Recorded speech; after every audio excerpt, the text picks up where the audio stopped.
छोड़ो, ये जगत इच्छा के पीछे ही बंधा है। चाह चमारी चूहरी अति नीचन की नीच, तुम तो पूर्ण ब्रह्म हो जो चाह न होती बीच। इन चाहने, इच्छा, वासना, तृष्णा, क्रोध, लोभ, मोह, अहंकार इस चाह के पीछे ही आया। सारे दुर्गुण इन चाह को पोषने से आते हैं। इसलिए चाह करनी है तो भगवान को पाने की चाह करो, ईश्वर को पाने की चाह करो। दूसरी सारी चाहें जीव को बांधने वाली, फंसाने वाली है। जगत की नश्वर चीजों की चाह न करो तो प्रारब्ध वेग से पतित प्रवाह की तरह आता रहेगा। जैसे साइकिल को, मोटर को आप काम में लाते तो उसके लिए सब चीजें आ जाती हैं। दूध देने वाली गाय के लिए चारा आ ही जाता है। काम आने वाली कार के लिए पेट्रोल अपने आप मिल जाता है। ऐसे सृष्टिकर्ता के नियमों को पालकर आप जियो तो आपको रहने, सहने, खाद, भोजन, छाजन, नीर की चिंता करे सो मूढ़।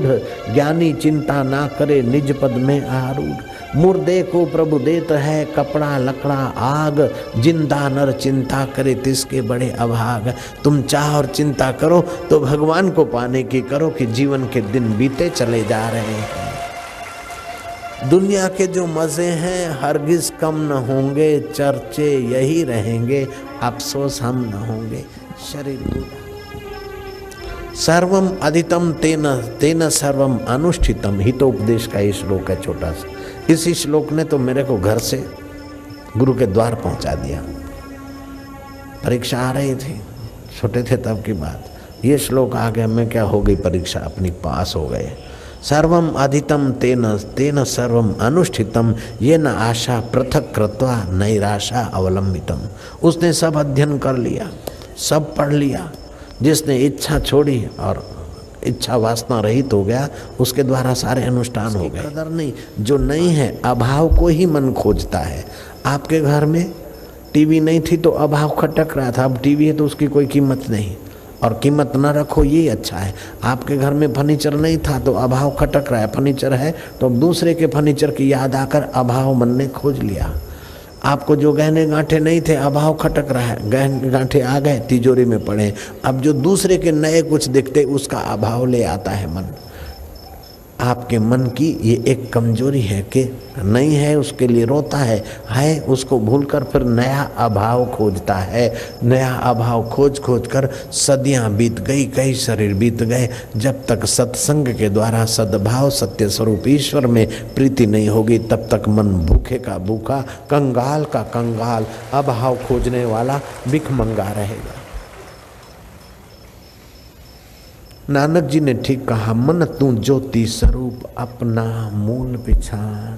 तू कितना अपने आप में तृप्त रह सकता है, अपने आप में खुश रह सकता है, अपने आप में उल्सित आनंदित रह सकता है, तुझे पता नहीं।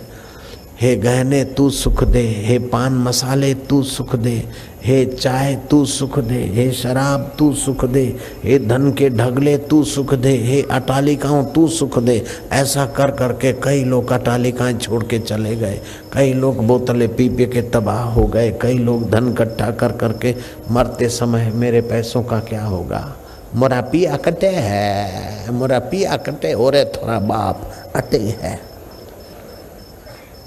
अरे गाफिल न समझा था, मिला था तन रतन तुझको, मिलाया खाक में तूने।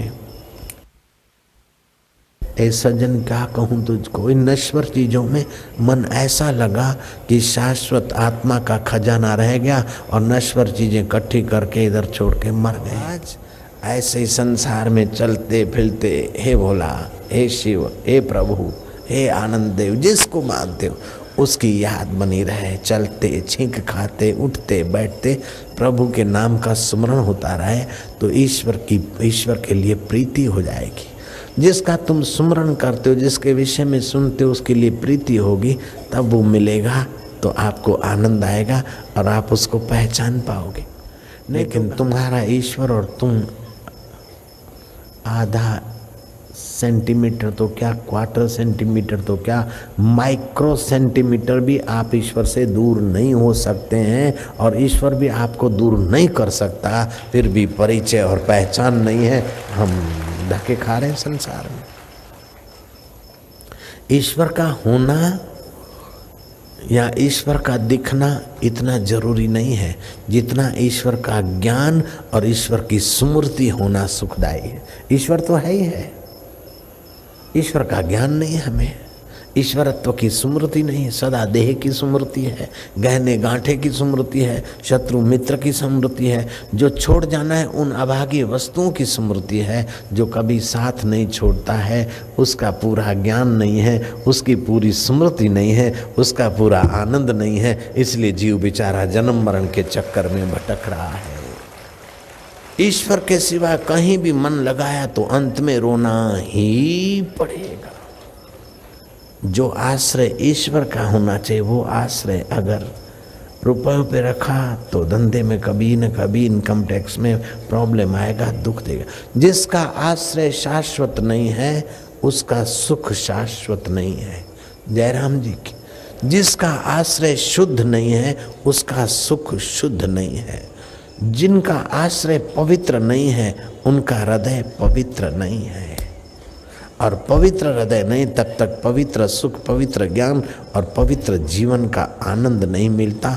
हम कोलू की बैल की नाई संसार में भटक भटक के मर जाता। पता चले मैंने ऐसे कई माँ बापों को देखा जिन्होंने बेटे बेटियों को अति प्यार किया और जवान हुए वो बेटे बेटियों ने उनको अति दुख दिया। आप उनको प्यार करो, उनका लालन पालन करो, हमारी मना नहीं, लेकिन ईश्वर को दाव पे लगाकर उनके शरीरों को प्यार न करो। ईश्वर के नाते उनको प्यार करो, उनकी उन्नति करो, बाकी वे तुम्हारा नाम कर लेंगे, तुम्हें सुख दे देंगे। इस चक्कर में आकर, स्वार्थ में आकर उनको प्यार न करो। अपना कर्तव्य बुद्धि से करना। दक्षिण शरीर है शमशान की डिपॉजिट, लेकिन तुम्हारा आत्मा है परमात्मा का सनातन स्वरूप। तुम उसे पहचान कर अभी से मुक्त आत्मा होने के रास्ते चलो। खूब खाया पिलाया, जरा मोटे हो गए, रबड़ी वबड़ी खाई तो क्या हो गया? उठाने वाले को थोड़ा लगेज का बोझा ज्यादा होगा, छटांग भर राख ज्यादा होगी, और क्या कर लोगे?